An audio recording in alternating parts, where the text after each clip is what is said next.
Bismillahirrahmanirrahim. Pada kesempatan ini kita membahas tentang adabun naum, adab-adab ketika akan hendak tidur. Pada pembahasan sebelumnya kita sudah membahas tentang adab-adab mempersiapkan diri ketika akan mendirikan sholat 5 waktu. Setelah itu kita akan membahas tentang adab-adab dari tidur, bahwa sesungguhnya dalam setiap amaliyah manusia sini sudah diatur dalam Islam, ya. Mulai dari kita membuka mata sampai menutup mata, semua sudah diatur di dalam Islam. Aturan-aturan itu disebut sebagai syariah. Tetapi apa yang ada di atas syariah disebut sebagai adab. Jadi, apa yang ada di atas syariat adalah adab-adab. Jadi di dalam adab sini tercakup di dalamnya syariat, tercakup juga di dalamnya akhlak kita kepada Allah Subhanahu wa taala. Jadi dalam beramal soleh tidak hanya harus sesuai dengan tuntunan syariat, tapi juga tetap memperhatikan adab-adab kita terhadap Allah Subhanahu wa taala. Termasuk ketika akan tidur. Ini. Bismillahirrahmanirrahim. Adabun naumi. Adab-adab ketika hendak tidur. Fa idza aradtan nauma, ketika engkau hendak akan tidur, fabsut firasyaka mustaqbilal qiblati. Hamparkanlah tempat tidurmu mustaqbilal qiblah, menghadap kepada kiblat. Nah, di dalam syarahnya Syekh Nawawi Al-Bantani menjelaskan yang dimaksud dengan istiqbal atau menghadap dalam posisi tidur ini ala darbaini, ada dua bentuk. Ahaduhuma istiqbalul muhtadar. Yang pertama yang disebut sebagai istiqbalul muhtadar.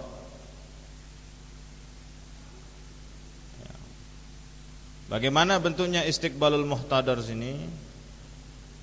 Ayyakuna wajhuhu ilal qiblah. Wa hadzal istilqa mubahun lirrijal wa makruhun linnisa. Jadi yang disebut sebagai istiqbalul qiblah, menghadap kiblat, yang pertama tidur posisi dalam keadaan telentang. Telentang ini.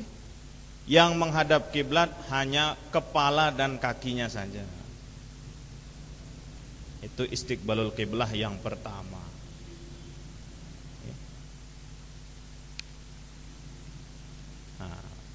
Wa huwa mubahun lirrijal. Posisi telentang dengan kepala menghadap ke kiblat sini mubah untuk laki-laki, makruhun linnisa, makruh untuk perempuan. Ini bentuk istiqbal yang pertama. Badan telentang, yang menghadap kiblat hanyalah wajah dengan kaki. Wasanihima wa huwa sunnatun. Bentuk istiqbalul kiblah dalam tidur yang kedua itu yang bentuk sesuai dengan sunnah. Ma zakarahu biqaulihi wa nam ala yaminika, tidurlah dengan posisi bertumpu kepada tubuh sebelah kanan. Wa nam ala yaminika kama yudja'ul mayyitu fi lahdihi. Tidur dengan bertumpu pada tubuh sebelah kanan sebagaimana berbaringnya mayit di liang lahat. Itu yang sesuai dengan sunnah. Dalam hadis juga ditambahkan bagaimana posisi tangan ketika tidur, posisi menghadap kiblat sini. Tawassada kaffahul yumna, menjadikan tapak tangan sebelah kanan sebagai bantal. Jadi tidur posisi mengarah kiblat dengan posisi tangan kanan sebagai bantal. Tawassada kaffahul yumna. Nah, ini yang pertama adab kita tidur. istiqbalul kiblah, menghadap kepada kiblah dengan bertumpu pada syikkikal yumna atau tubuh bagian kanan. Wa amman naum 'alal wujuhi fa huwa naumus syayatin. Sedangkan tidur pada posisi tengkurap, apa bahasa tengkurap nih? Tengkalep, dengan posisi wajah berada di bawah, itu adalah naumus syayatin atau tidurnya syaitan. Wa huwa makruhun, dan makruh untuk tidur posisi tengkalep. Tengkalep nih, tengkalep. Wa amman naum 'alal yasari fahuwa mustahabun indal atibba. Sementara tidur menghadap ke sebelah kiri itu mustahab, boleh-boleh saja, apalagi untuk tujuan kesehatan. Nah, saya siarak penyakit asam lambung, penyakit mah, una datang asam lambung berbaring ke sebelah kiri karena posisi lambung ada di sebelah kiri. Berbaring ke sebelah kiri dengan posisi kepala lebih tinggi dari perut. Ya, siarak si asam lambung ini boleh menghadap ke sebelah kiri min jihatit tib, untuk tujuan kesehatan. Min jihatit tibi, ya. Tapi sebelum tidur menghadap kiri, ya, untuk mengobati asam lambung sini terlebih dulu menghadap sebelah kanan, ya. Alal janibil aiman qalilan ba'dal aqli thumma yanqalibu alal janibil aisar. Jadi hadapkan ke sebelah kanan dulu badan, baru pindah ke sebelah kiri. Nah, ini untuk mengobati asam lambung. Nah, adab yang pertama ketika hendak tidur, fabsud firasyaka mustaqbilal qiblati wa nam ala yaminika kama yudja'ul mayyitu fi lahdihi. Wa'lam annan nauma mithlul mauti, dan ketahuilah bahwa tidur itu seumpama mati. Wal yaqzata mithlul ba'si, dan bangun dari tidur itu seumpama dibangkitkan dari kematian. Wala Allah ta'ala yaqbidu ruhaka fi lailatika. Wala Allah ta'ala yaqbidu ruhaka fi lailatika. Berjagalah kita, jangan-jangan Allah Ta'ala mencabut roh kita pada malam hari. Jadi muntah tindo tersiapang diri, karena denara manusia si mampu menjamin dia akan bangun pada keesokan harinya, ya. Karena naum sini mithlul maut, seumpama mati. Wala Allah ta'ala yaqbidu ruhaka fi lailatika fakun musta'iddan, maka bersiap-siaplah sebelum tidur sini lil liqaihi bi antanama ala taharati. Bersiaplah sebelum tidur untuk menghadap Allah Ta'ala, maka tidur kita harus dalam keadaan suci. Suci dari hadas kecil, suci dari hadas besar.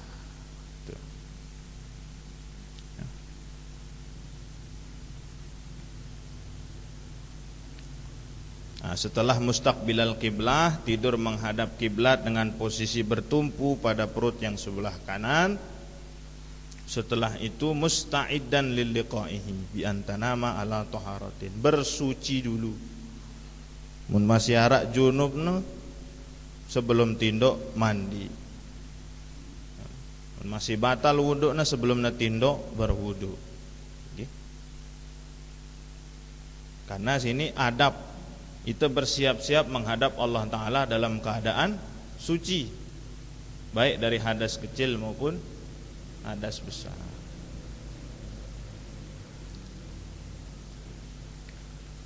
Wa takunu wasiyatuka maktubatan tahta ra'sika,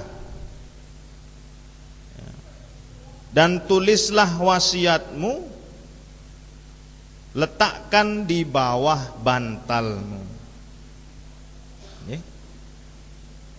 Karena kita tinduk sini tidak tahu apakah teuras malik apa ndik, maka Imam Ghazali menganjurkan untuk menulis wasiat sebelum tertinduk.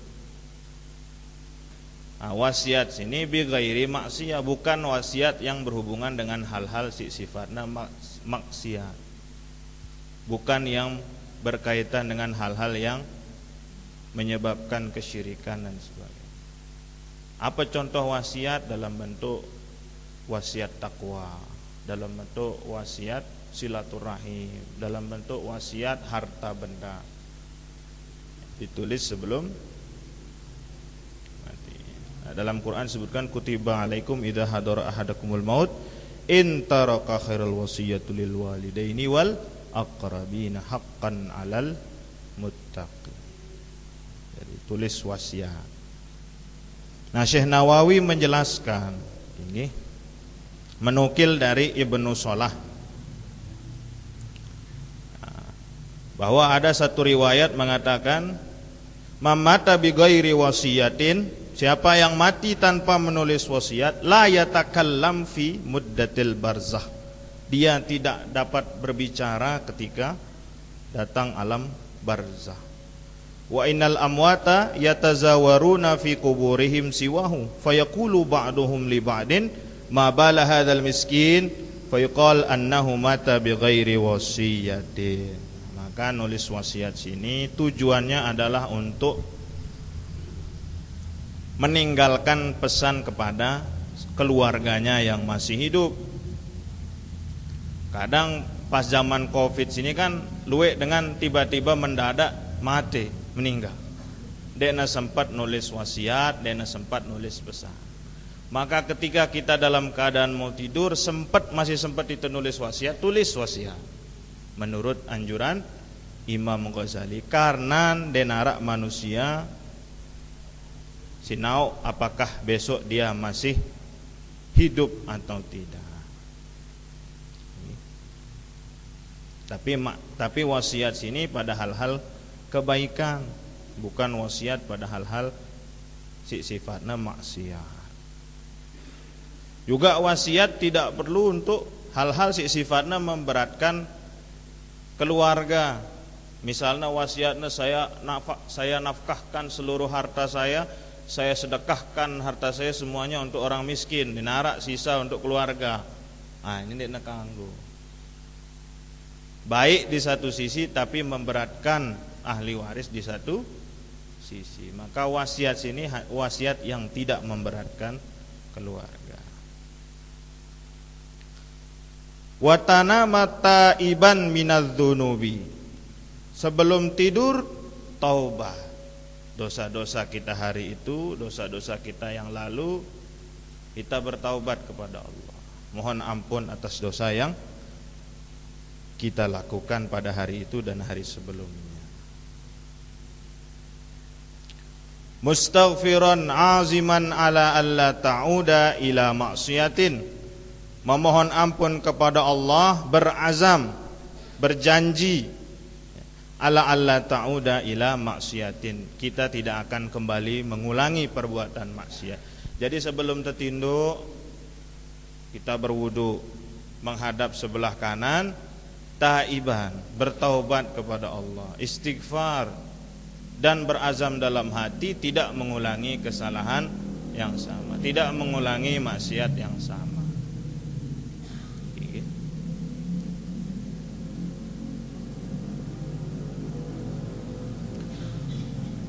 Wa'zim alal khairi li jami'il muslimin in ba'atsakallahu ta'ala, dan berazam, berniat dalam hati, kalau kita bangun, diizinkan oleh Allah Ta'ala bangun dari tidur, wa'zim alal khairi li jami'il muslim, niatkan diri untuk berbuat kebaikan kepada setiap umat Islam, in ba'atsakallahu ta'ala.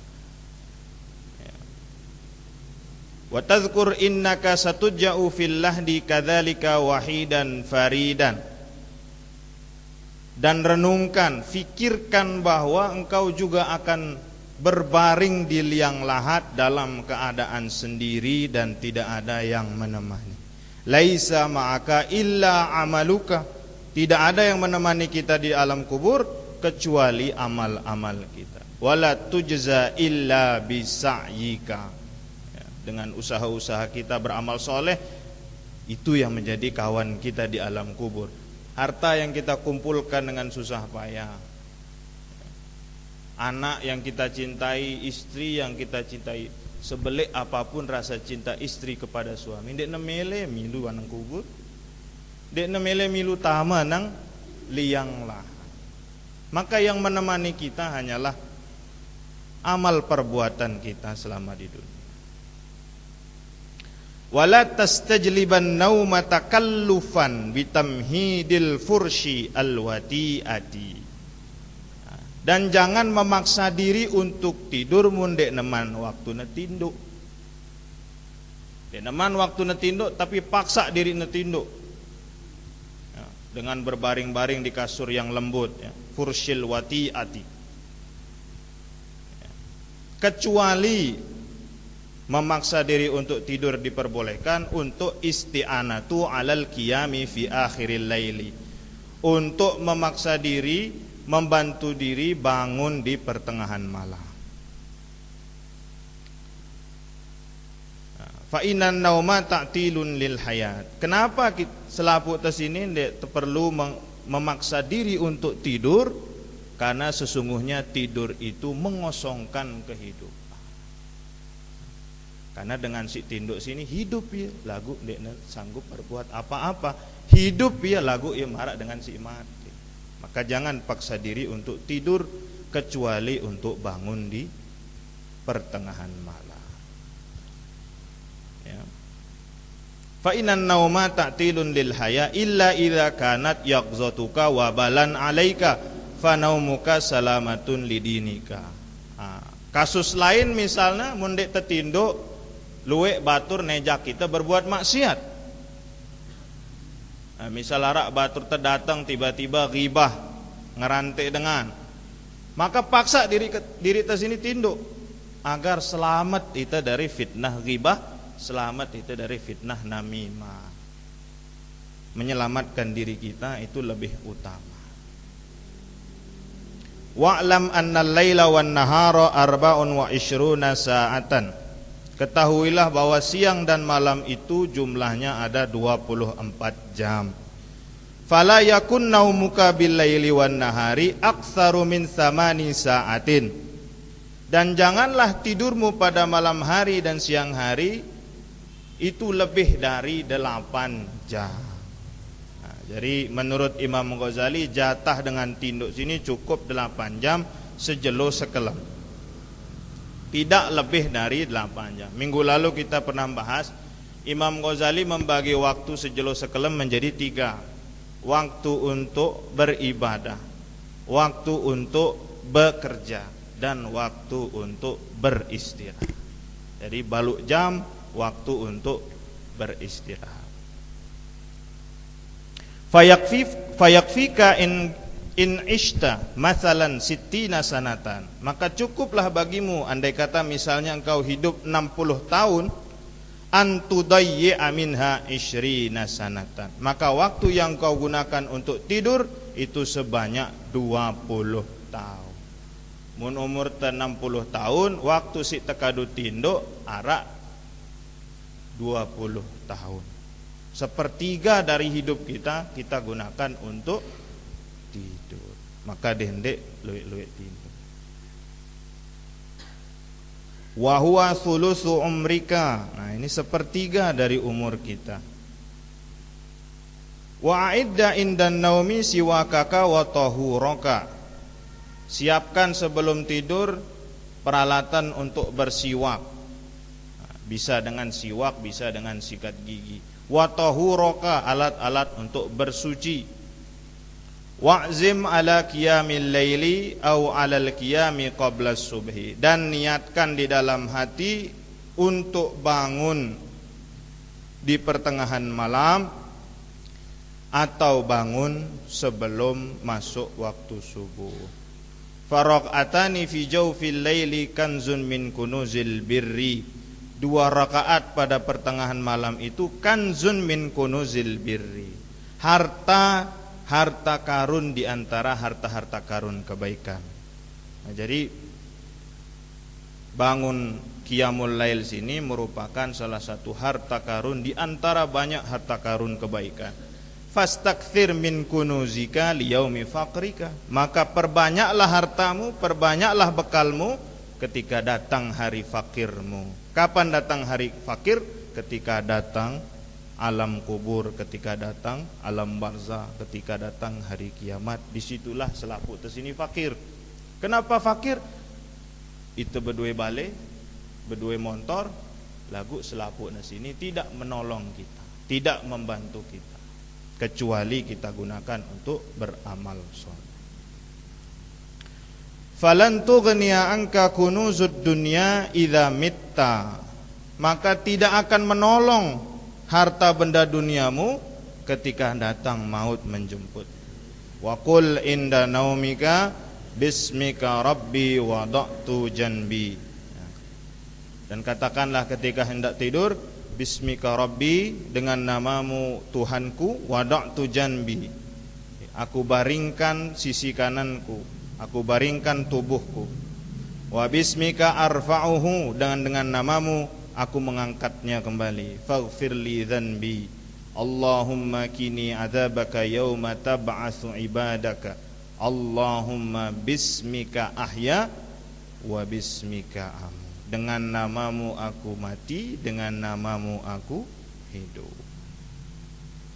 Wa a'udzubika Allahumma min syarri kulli dzi syarrin wa min syarri kulli dabbatin anta akhidhun binasiyatiha inna rabbi ala siratin mustaqim. Dan doa-doa yang lain.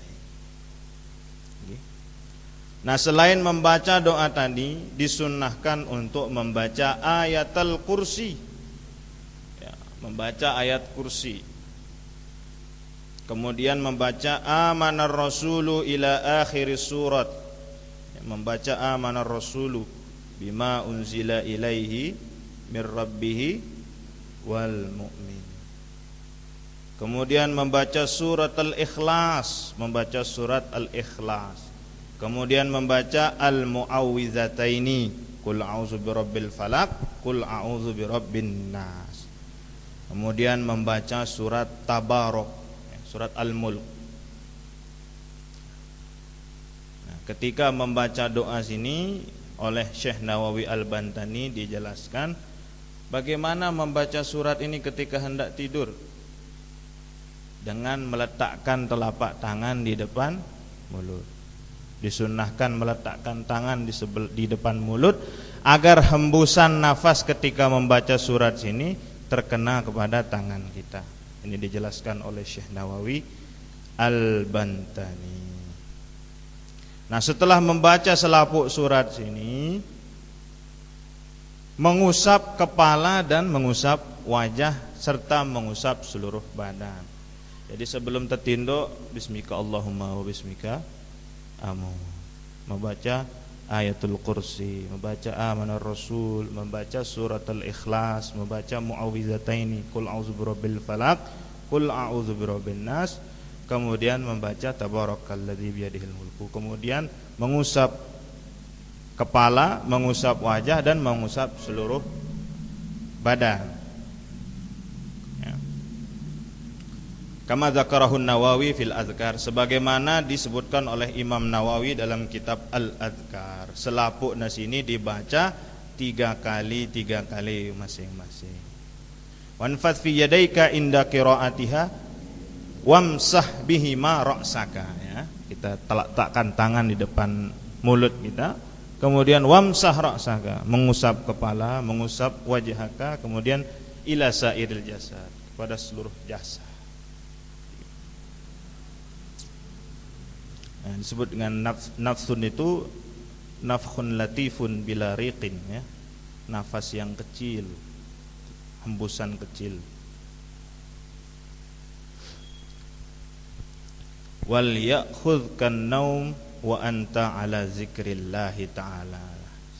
Lanjutkan tidur sedangkan hati kita tetap dalam zikrullah ta'ala. Wa ala taharati, ya, dalam keadaan tahur, dalam keadaan suci. Apa hikmahnya harus bersuci sebelum tidur?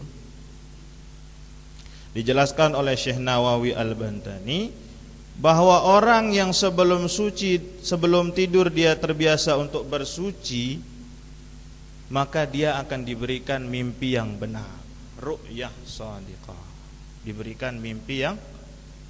Karena kebersihan jasad manusia bersih, suci secara jasad, secara fisik, mengantarkan kepada suci secara batin.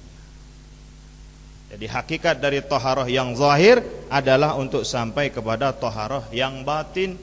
Kalau bersih hati manusia, maka hijab kepada hal-hal yang gaib akan dibuka oleh Allah Subhanahu wa taala. Maka sebelum tertinduk terbiasayang untuk bersuci, berwudu, membaca doa, membaca surat-surat, membaca zikrullah. Insyaallah akan diberikan ru'yah shadiqah. Faman fa'ala dzalika, siapa yang mengamalkan apa yang telah disebutkan tadi, urija biruhihi ilal arsy, Allah akan memi'rajkan ruhnya menuju arasy. Wa kutiba musalliyan ila ayyastaiqidha, dan akan dicatat oleh para malaikat bahwa sepanjang tidur kita melaksanakan sholat.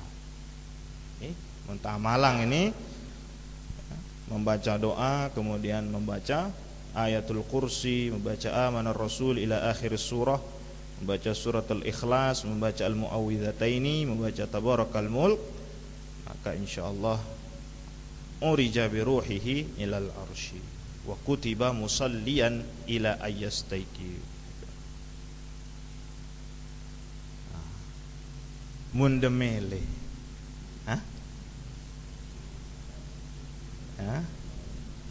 la yudraku kullu wa la yutraku kullu. Tidak bisa diamalkan semuanya, ya cukup bismikallahumma wa bismika am. Tapi masa membaca surat sekedik doang berat, ya. Fa idza staiqatta farji ila ma araftuka awalan. Nah, pada pembahasan sebelumnya Imam Ghazali sudah menjelaskan tentang adab-adab bangun, ya. Bangun tidur langsung zikrullah, membaca doa alhamdulillahilladzi ahyana ba'dama amatana wa ilaihin nusyur, kemudian langsung bersuci, langsung berthaharah. Wadawim ala hadzal tertib baqiyata umrika, dawamkan, lazimkan, biasakan wirid-wirid ini fi baqiyati umrika, pada sisa umurmu. Nah, jadi tebarang-barang nih. Jadi pesan ini bukan tipe selapu jamaah, tipe itu tebarang-barang mendawamkan, membiasakan, melazimkan. Fa in syaqqat alaikal mudawamah, mun terasa berat untuk mendawamkan, untuk membiasakan diri mengamalkan amal-amal soleh, mengamalkan wirid-wirid sini, fasbir sabral marid, fasbir sabral marid ala mararatid dawa'i intidharan lisyifa. Sabar, okay? Mun berat dalam hati untuk mengamalkan amalan-amalan sini, fasbir sabral maridi, sabar seperti sabarnya orang yang sakit, ala mararatid dawa'i, ketika harus minum obat. Mun sakit beangna itu obat. Obat sini rasanya pahit, tapi harus teminum, harus tenginem ya obat sini. Karena ini wasilah menuju sehat. Mun sabar nginem obat, lama-lama insyaallah sehat itu. Sama seperti di dalam mengamalkan amalan-amalan tadi. Mun sabar membiasakan diri, paksa diri itu untuk mengamalkan, lama-lama mau itu sehat. Barang siapa yang ingin merasakan manisnya sehat, harus terbiasa meminum pahitnya obat. Barang siapa yang ingin merasakan manisnya ibadah, harus merasakan pahitnya, membiasakan diri, memaksa diri untuk taat kepada Allah.